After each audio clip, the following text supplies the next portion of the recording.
Assalamualaikum warahmatullahi wabarakatuh. Halo semuanya, perkenalkan nama saya Arsyada Vina Valino dari kelas 10H nomor absen 5. Yang terhormat Bu Heni selaku guru mata pelajaran bahasa Indonesia dan teman-teman yang saya hormati. Hal yang pertama kali saya lakukan adalah dengan memilih tokoh biografi. Tokoh yang saya pilih ialah Jenderal Anumerta Ahmad Yani. Alasan saya memilih beliau karena beliau adalah salah satu tokoh idola saya yang gugur akibat perang untuk mempertahankan ideologi negara Indonesia dari tangan komunis. Untuk dapat membuat video biografi tentang Jenderal Ahmad Yani, saya melakukan beberapa riset dan mencari informasi terkait Jenderal Ahmad Yani. Mulai dari membaca buku baik secara fisik maupun non-fisik dalam bentuk electronic book. Salah satu buku yang saya baca ialah buku yang berjudul Biografi Jenderal Ahmad Yani karangan Hanugrah. Oke, langsung saja kita saksikan biografi Jenderal Ahmad Yani. Sebaiknya tidak usah mandi, Jenderal. Dalam tempo yang sesingkat-singkatnya.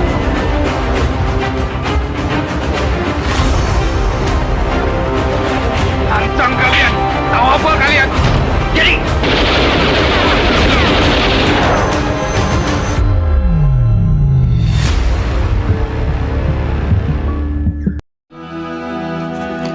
Siapa sih Jenderal Anumerta Ahmad Yani?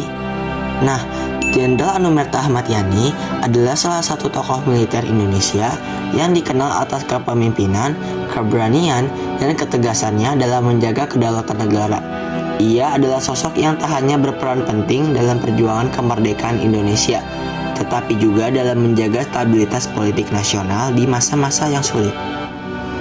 Ahmad Yani lahir pada 19 Juni tahun 1922 di Jenar, Purworejo, Jawa Tengah, dalam keluarga sederhana.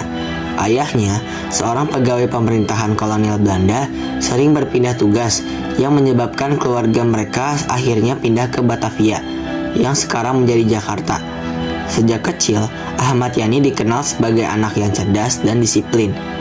Ia menempuh pendidikan dasar di Hollands Inline School atau yang disebut sebagai HIS, lalu melanjutkan ke Meer Witgebreid Lager Onderwijs atau MULO, yang setara dengan SMP saat ini. Setelah lulus, ia meneruskan sekolah studinya ke Algemene Middelbare School atau AMS, sekolah menengah atas yang saat itu banyak diikuti oleh calon-calon pejabat dan elit pribumi. Ketertarikannya pada dunia militer mulai muncul sejak usia remaja, terutama karena situasi politik global yang semakin memanas akibat Perang Dunia Kedua.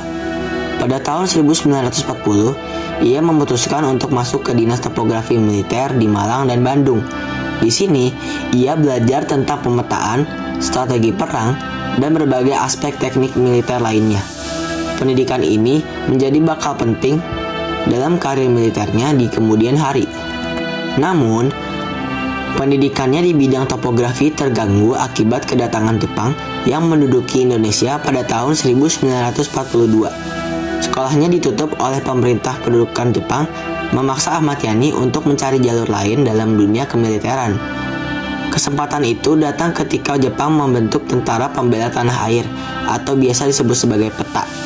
PETA adalah organisasi militer yang melatih pemuda Indonesia menjadi tentara untuk membantu pertahanan Jepang. Ahmad Yani segera bergabung dengan PETA dan mendapatkan pelatihan lebih lanjut dalam teknik tempur serta kepemimpinan militer. Setelah Indonesia memproklamasikan kemerdekaannya pada tanggal 17 Agustus 1945, Ahmad Yani bergabung dengan Tentara Keamanan Rakyat atau TKR yang kemudian menjadi Tentara Nasional Indonesia. Pada masa Revolusi Nasional, ia memainkan peran penting dalam menghadapi Belanda yang berusaha merebut kembali Indonesia. Salah satu momen paling bersejarah dalam karirnya adalah saat ia memimpin pasukan dalam pertempuran Ambarawa pada tahun 1945. Pasukannya menggunakan taktik perang gerilya untuk melawan Belanda, dan strategi ini terbukti efektif. Dalam pertempuran ini, Ahmad Yani berhasil mengkoordinasikan serangan yang akhirnya membuat pasukan Belanda terpaksa mundur dari Ambarawa. Keberhasilan ini menjadi salah satu tonggak penting dalam sejarah perjuangan kemerdekaan Indonesia. Setelah perang berakhir dan Belanda mengakui kedaulatan Indonesia pada tahun 1949, Ahmad Yani terus aktif di dunia militer. Ia bahkan ditugaskan dalam berbagai operasi keamanan, termasuk menumpas pemberontakan dan menjaga stabilitas nasional. Pada tahun 1950-an, Indonesia menghadapi berbagai ancaman pemberontakan di dalam negeri. Salah satunya adalah Gerakan Darul Islam atau Tentara Islam Indonesia yang dipimpin oleh Kartosuwiryo. Ahmad Yani ditugaskan untuk memimpin operasi di Jawa Tengah, daerah yang menjadi salah satu basis pemberontakan ini. Untuk menghadapi Tentara Islam Indonesia, Ahmad Yani mengembangkan strategi Benteng Riders. Benteng Riders adalah sebuah konsep yang menekankan mobilitas tinggi, kemampuan gerilya, dan serangan cepat terhadap kelompok pemberontak. Strategi ini terbukti berhasil, dan dalam waktu singkat, Ahmad Yani mampu merebut kembali daerah-daerah yang sebelumnya dikuasai oleh Tentara Islam Indonesia. Selain itu, ia juga terlibat dalam penumpasan pemberontakan PRRI atau Pemerintah Revolusioner Republik Indonesia di Sumatera pada akhir 1950-an. PRRI adalah gerakan separatis yang menentang pemerintahan pusat di Jakarta. Ahmad Yani sekali lagi menunjukkan kemampuannya dalam strategi militer dengan memimpin operasi yang berhasil menumpas pemberontakan tersebut. Keberhasilannya dalam menangani berbagai pemberontakan ini membuatnya semakin dipercaya di jajaran militer Indonesia. Hingga akhirnya pada tahun 1962, ia diangkat sebagai Menpangat, Menteri dan Panglima Angkatan Darat. Ahmad Yani juga turut terlibat dalam menentang PKI yang terjadi pada tanggal 30 September 1965. Sebagai Panglima Angkatan Darat, Ahmad Yani dikenal sebagai sosok yang tegas dan berkomitmen terhadap Pancasila.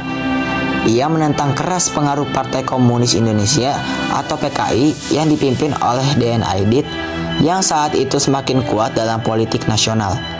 Salah satu kebijakan yang ia tolak adalah pembentukan Angkatan Kelima, yaitu pasukan bersenjata yang terdiri dari buruh dan petani yang diusulkan oleh PKI. Ahmad Yani menegaskan bahwa hanya TNI lah yang hanya berhak membawa senjata untuk menjaga stabilitas negara. Sikap tegasnya ini membuatnya menjadi target utama dalam peristiwa Gerakan 30 September tahun 1965. Pada dini hari 1 Oktober 1965, pasukan Cakrabirawa mendatangi rumahnya di Jalan Lembang nomor 58 Jakarta. Mereka berusaha menculiknya, tetapi Ahmad Yani menolak dan melawannya. Karena itulah ia ditembak mati di tempat. Jenazahnya kemudian dibawa ke lubang buaya yang ada di Jakarta Timur, Pondok Gede, bersama 6 jenderal lainnya. Setelah kejadian ini, Ahmad Yani dianugerahi gelar Jenderal Anumerta dan diangkat sebagai pahlawan revolusi. Penghargaan dan warisan yang ia telah capai antara lain adalah 1. Bintang Sakti, yang kedua ada Bintang Gerilya, yang ketiga ada Bintang Mahupetra Adipurna, yang keempat ada Bintang Dharma, yang kelima ada Bintang Republik Indonesia Adipurna. Namanya juga diabadikan berbagai tempat, seperti bandara yang ada di kota Semarang dan Museum Sasmitaloka Ahmad Yani di Jakarta, yang dulunya adalah rumah dinasnya. Banyak jalan utama di berbagai kota Indonesia juga menggunakan namanya sebagai bentuk penghormatan. Jenderal Anumerta Ahmad Yani adalah sosok yang tidak hanya berjasa dalam perjuangan kemerdekaan, tetapi juga dalam menjaga keutuhan NKRI dari berbagai ancaman, baik dari dalam maupun luar negeri. Warisannya akan tetap hidup dalam ingatan bangsa, menginspirasi generasi muda untuk mencintai dan mempertahankan NKRI dengan semangat yang sama seperti ia tunjukkan sepanjang hidupnya. Oke, terima kasih telah menyaksikan video biografi Ahmad Yani. Kurang lebihnya mohon maaf. Wassalamualaikum warahmatullahi wabarakatuh.